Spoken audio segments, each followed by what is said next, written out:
Hey everyone, this is Tony Holbein from Growblocks. You are listening to the Revenue Formula with Mikkel and Tony. In today's episode, we share 3 ways to overcome indecisions in the sales process. Enjoy.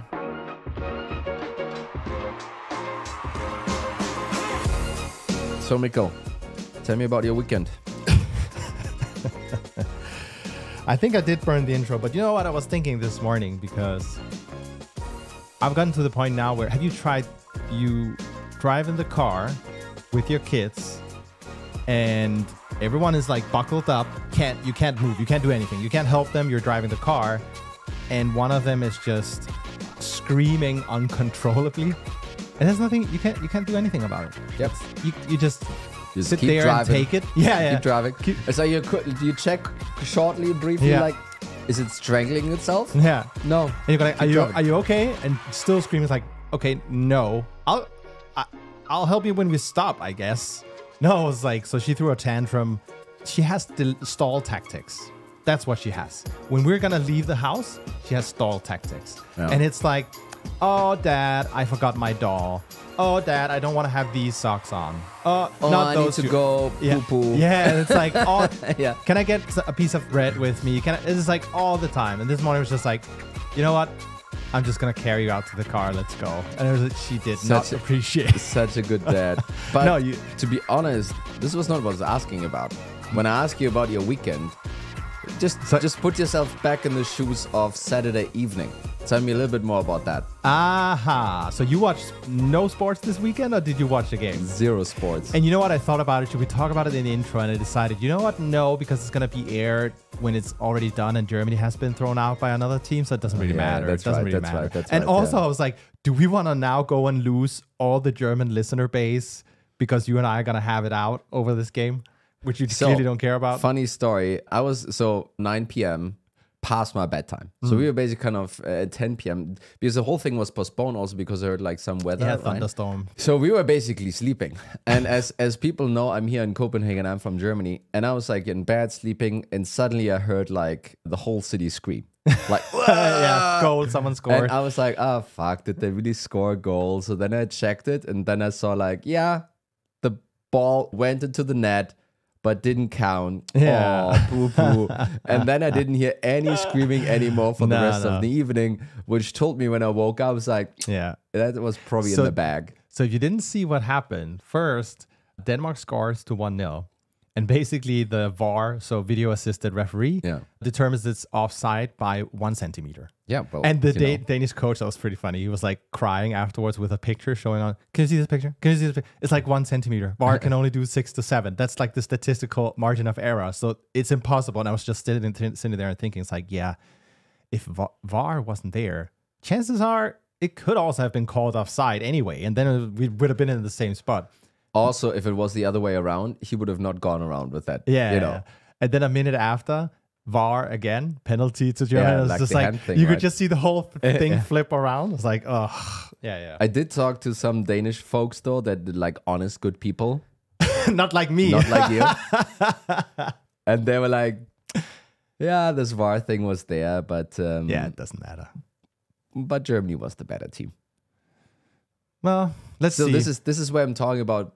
I talk to honest, better people, and let's see. Doesn't matter. You know what? If all this shit, let's talk about the stall tactics, because you kind of broke my segue, man. And now we're gonna have to cut this episode like crazy. Yeah. We can probably cut part of it into another episode. That out. Yeah, just the German part for once. Yeah. No, let's get back to the stall tactics, because you and I believe... I was just stalling your story. No, I know. There's this wonderful book called JOLT. The JOLT Effect, check it out on Amazon. Yeah. It's Matt Dixon talking about all the indecision happening. And you and I kind of saw in the wild a presentation by Manny Medina, CEO, founder of Outreach. We had on the show talking about also indecision. And we wanted to get a bit into that today. Basically what's happening, what mindset do the buyers have, and how do you need to navigate this whole environment at the moment? Yeah.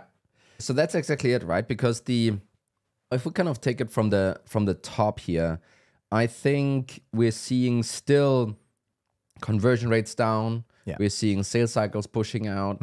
We're seeing all kinds of stuff happening, and many times it's not that the prospect says, we went with a competitor. Many, many times it's like nothing happened. Just indecision. Kind of things are pushing out. Let's kick the can down the road. Let's have that conversation in 6 months again. Yeah.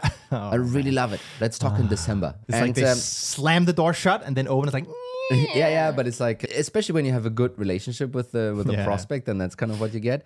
But let's dissect a little bit where this is coming from. Yeah. I also have some fresh takes from Jocko, which I kind of met last week for like an extended period. He also has some ideas around kind of why some of that stuff is actually happening. Yeah.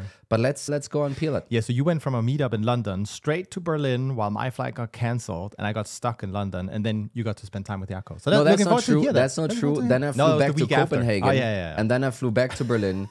And then when I met Janus from WeFlow for the 5th time in like a week, he just looked at me, Tony, did you move here now? Or what's going on? This is my turf. But so anyway, we've talked previously about all this stuff with the rising customer acquisition cost. You just mentioned probably conversion rates aren't great.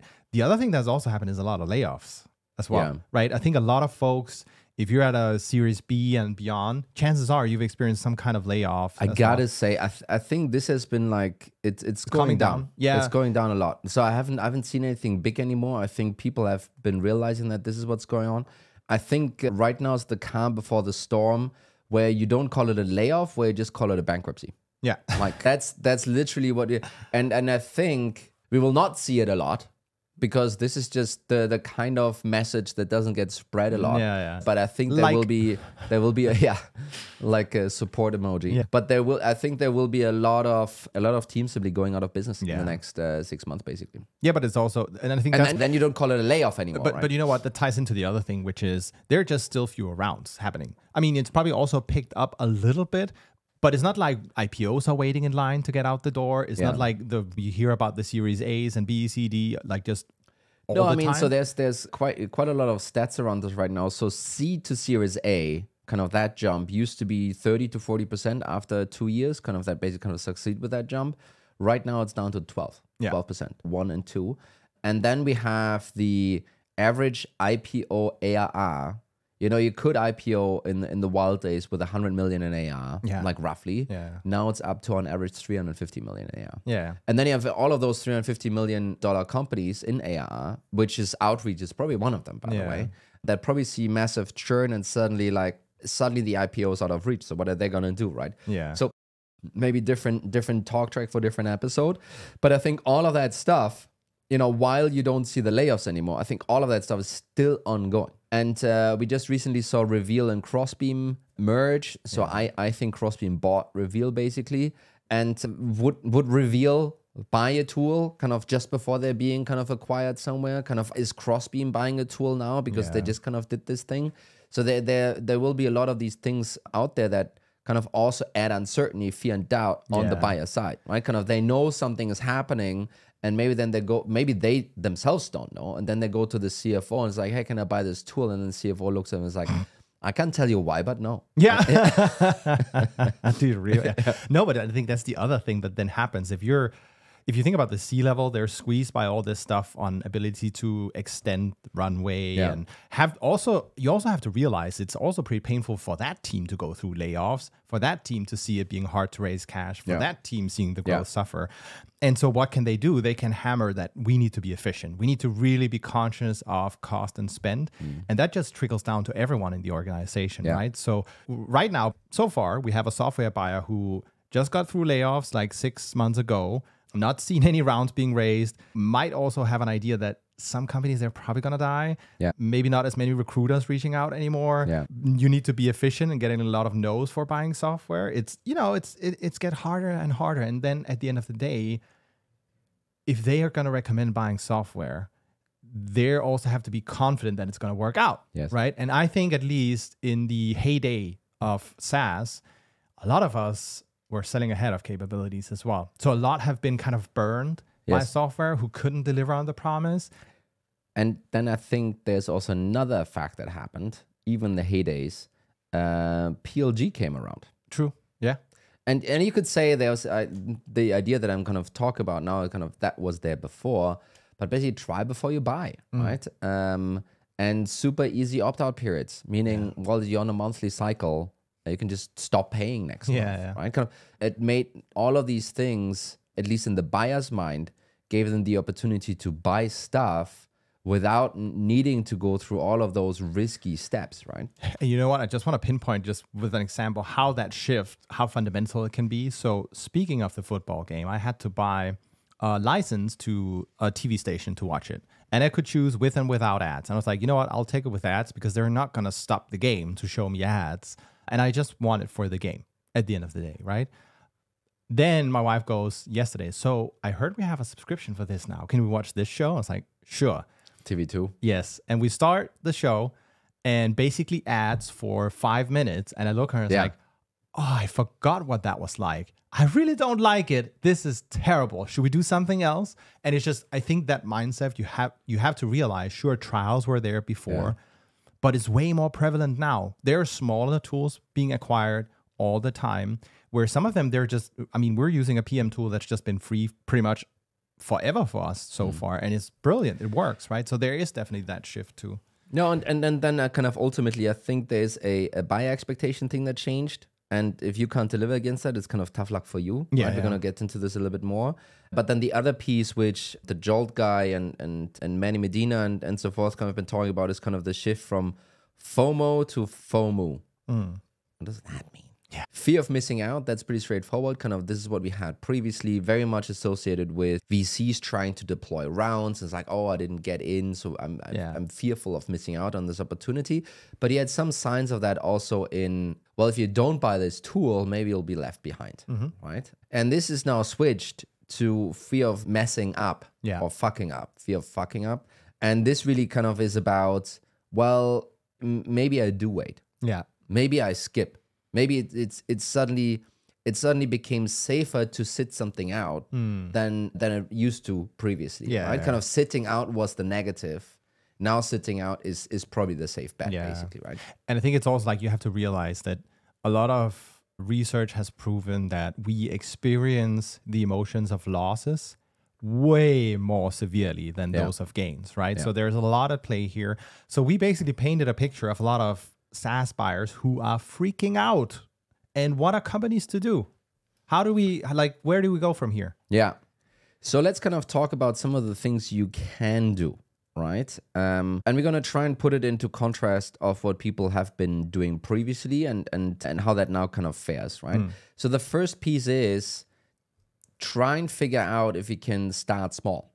So instead of trying to deploy 50 seats in one go, 100 seats in one go, try and start uber small, right? So this will help you in two ways. One, it will make the proof points much easier to control. So the things you need to achieve for someone to be happy and successful.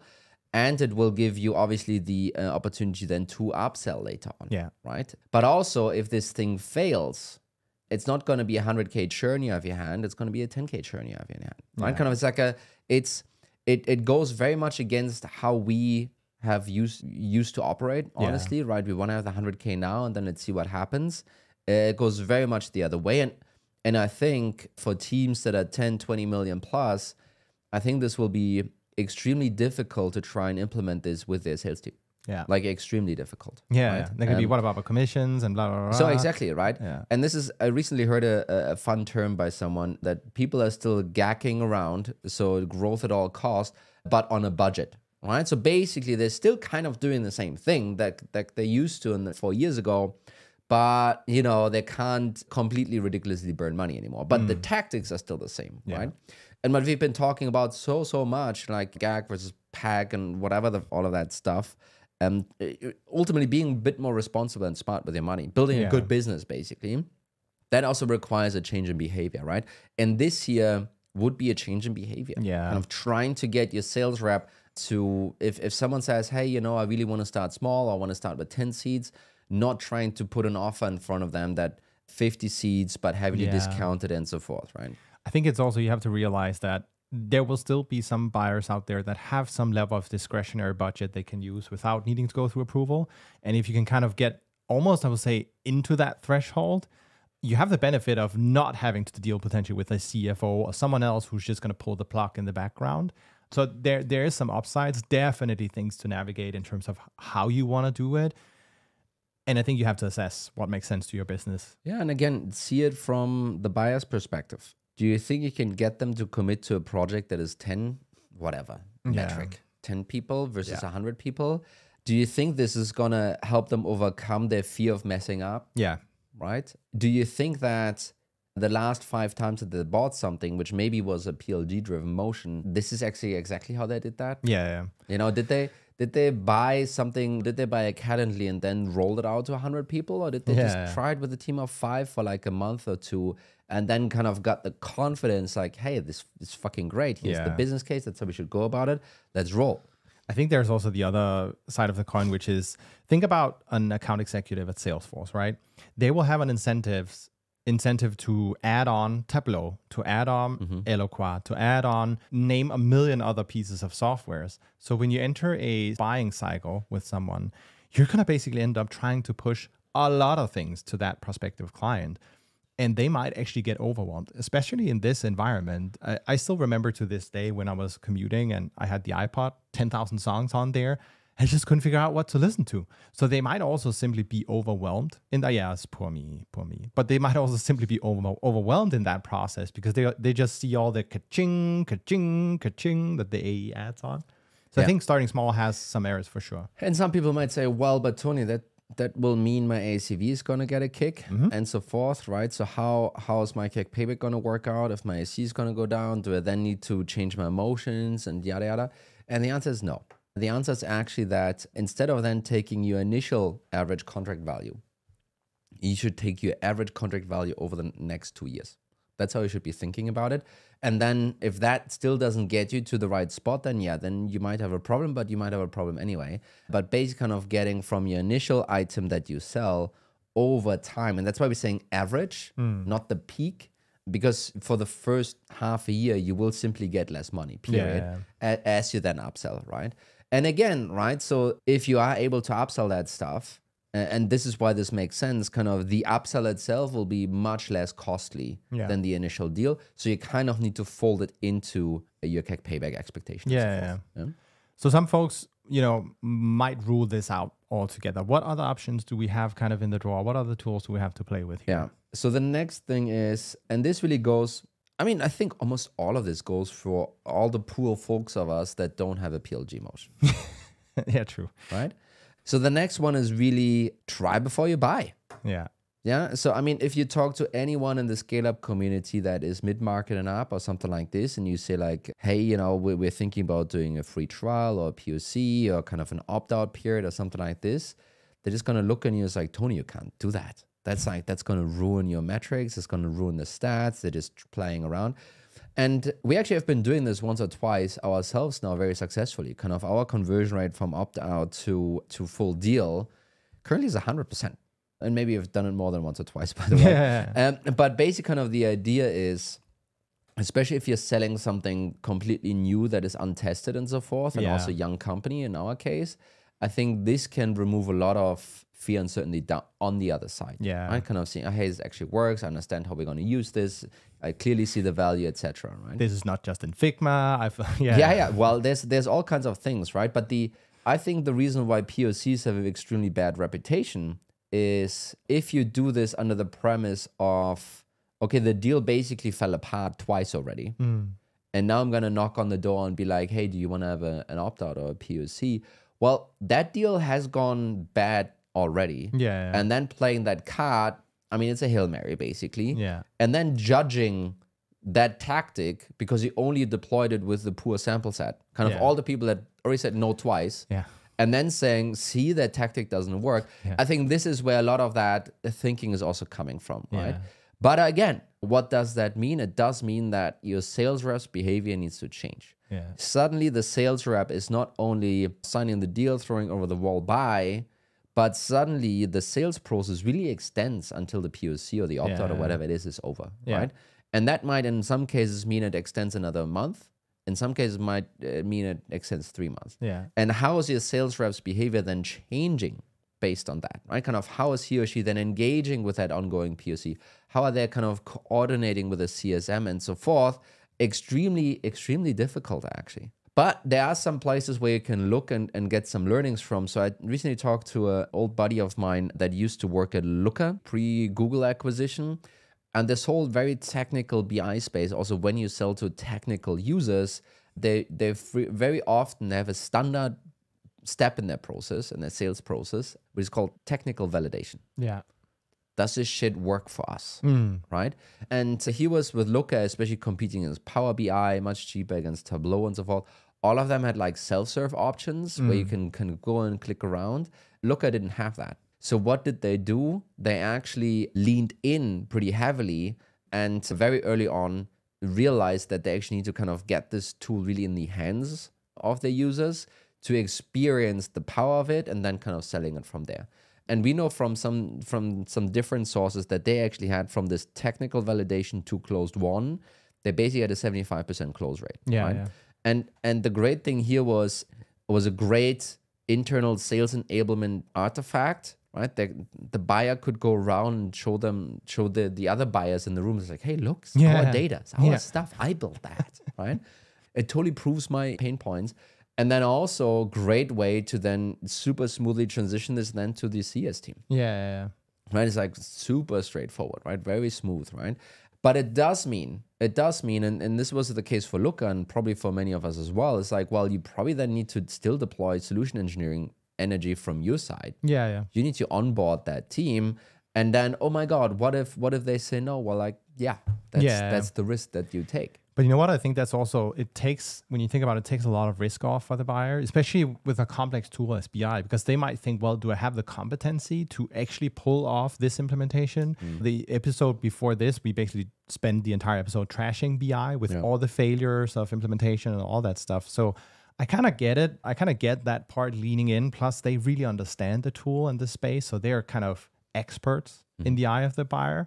So yeah, I mean, they called it basically forward deploy. You can also watch a video on First Round VC where they basically talk with the founder of this stuff and how they've used that tactic, right? So definitely worth it. I also think Jason Lemkin is one of the folks who basically asks, will you do the work for me? Yeah. Or will I have to do it as a buyer, right? And I think that's kind of the mentality. It will definitely require solution engineers. You're going to see more cost associated with it. But hey, if you can have 75% close rates on those that run through a POC or forward deployment, I think it might be worth it. No, and many people will be like, that I'm not sure that how I'm going to make this work out with my resources and so forth. To a degree, in this current situation, that's tough luck for you, actually. That's actually kind of how you need to think about this. It's not the buyer's fault that you can't do it. I mean, we had the same thing, kind of said like no to trials. And the problem is, and this is really kind of the conviction you need to have internally, is like, well, will you close more deals because of it? Yeah. That's actually how you need to think about it. And if the answer is yes, then that additional deal that you close could very easily finance that solutions engineer that you're going to use in order to spend time on this. All kinds of math around this, but really, really think about how something like this can take a lot of fear, uncertainty, doubt off the table. And on the flip side, and this is kind of it's almost like a bit of a reverse problem. Well, if you don't do it, let's just say that became the standard. We're really far away from that being the standard. Let's just say it became the standard. You not doing it would almost be like a red flag to everyone else. Yeah. Right? It's like, okay, so all of everyone is expected behavior now. You're not doing it for maybe super legit reasons, like absolutely legit reasons. But maybe for the buyer, it's going to be like, well, maybe it's because they're not that convinced of their product and that their product is going to carry them through. So maybe that's actually the reason why they're not doing it, right? So I think murky waters ahead, but again, changing the behavior that also your sales rep would actually need to show. I also just have to point out, if no one is doing it, it could become also a small advantage for you at the end of the day, right? So let's move to the last option. Yeah.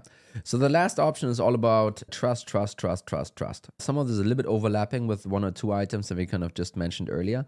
But number one, try and give them an easy out. Try and give them okay, this doesn't work. I need to kind of pull the eject button or something and kind of get away. What I would actually do is I would probably kind of try and keep it within the first 1-2 months or something like this. Like, so we had an agency engagement, like you and I, right? Kind of we worked with them and they wanted to sell us an annual contract. And then we said like, no, that's too much. And then they were like, you know what, actually kind of our other package is 3 months upfront. We work with you and then you make a decision for the next 9 months. Yeah. Right. And that was great. Yeah. We actually decided not to do it. Yeah. So we would have spent a lot of money for an agency that we actually didn't want to have, stuck with that thing, right? So if you allow for that, that makes it a much easier decision, right? Yeah. So really the buy decision is 3 months worth of your product. And then the cool thing is, if this is an opt-out, you should definitely structure as an opt-out, then your decision maker doesn't necessarily, and some well-organized organizations that we kind of do it still, but they don't necessarily need to go back again to the economic buyer to get the sign-off. Yeah. Right? Kind of then it just folds over. And it's a much better way, because then the economic buyer purchasing decision, we're talking small medium enterprises, like up to 250 employees or something like this, is going to be like, well, let's do the opt-out. We have the risk on our side. Let's totally do that. Kind of 3 months. Yeah, sure, I need to pay for that, but not for the rest. And then really the bigger decision is kind of a downstream that happens, that where sometimes I think the economic buyer either isn't involved, or it's a, hey, you know, we're not going to pull the opt-out because we actually like this service. Yeah. And then the economic buyer can just say, okay, yeah, let's do that. I think it's also actually when you have that point in time, let's say it's a 3 month opt-out and you have the check-in, let's say it was really, really successful. Like that would have been a lot of leverage in the negotiation. I would have been inclined to say, you know what, this was what we looked at buying, but is there like another tier where we get it? So, you know, it changes some of the dynamics as well. So we didn't discuss this, prepping this, but now that you say that, now that you say that, there is an argument to be had that if you do an actual POC, like proof of concept, proof of value, they're kind of a little bit different, but still sometimes people throw them in together instead of an opt-out. So the difference is that when you do the opt-out, you need to fully negotiate the contract upfront. Yeah. Right? And you say like, hey, this is the contract we're signing. You have a chance to kind of pull the plug. But at that point, when you negotiate the contract, the customer still has this inherent discount in their head where they think like, you know, I'm not sure if I like it that much. And it's kind of, let's pull the price down and so forth. And you still have that leverage where you can't just, hey, but it does, what's the problem? Right? You don't have that leverage. If you do a POC, which basically is 2 separate contracts, right? Kind of you do a period for 2-3 months or whatever, and then you have a full contract afterwards. You basically kind of then have a little bit more control, right? Because the value is clear, this thing works. And this is where I'm going, I would say that you might be able to have a higher ACV after a completed POC, like a higher average contract value after a successfully completed proof of concept that then flips over into a real deal, right? You will be less pushed to give discounts because the value has been proven already, right? So there's a couple of those trade-offs here. I think this also leads into another PLG thing, which is the whole having incredible flexibility on contract level. Like you can just go in and switch between monthly, annual, add to your liking, cancel month by month, right? Not saying you should start doing that necessarily as a SaaS, but there is also something on how flexible can you be on the terms. Yes. I think that's one. And then everything trust that you can think of, right? And this is like info security stuff. It's compliance with GDPR. It's different customer case reviews, analyst reports. And then the other thing is also just big brands. Yeah. Like as customers, like, if it's good enough for Adidas, I think it's okay for me, right? Kind of, if you have some of that stuff, I think that can help build trust. I would say also another one is if you have a strong brand on social, if your founder is active on social and kind of building up a following, all of those little things, they will be able to kind of gain yourself. And if the founder is not that successful at it, you can always find a reference customer instead. That is actually also very powerful. Yes. Because then they have a chance to actually interact with someone who is an ambassador, who will not have a incentive necessarily to sell you on it, but will just tell you how it is. So I think that's at least a couple of options in order to overcome some of this indecision that people are struggling with. I think the biggest thing here, I mean, the last one is kind of, flexible contract terms. I think that, and opt-outs and stuff. I mean, all of these things will mess with your sales team. And I think this is where the change needs to start. Well, probably the change needs to start with you and understanding kind of which levers do you want to pull and maneuver how to change something. But implementing this with your sales team, let's say like 10, 15 sales reps, going to be really difficult. Yeah. Really difficult. But I think this is really the move that you need to do from growth at all costs to something else. We're just talking about the new something else, and maybe this is part of the new way of doing things. I think so. Thank you everyone for listening. If you really enjoyed this show, share it with your folks. Hit like, subscribe, thumbs up, follow, buy, purchase, yeah, whatever. exactly, all of that stuff. And then thanks, Mikkel. Thank you, Tony. Bye bye, guys. Bye.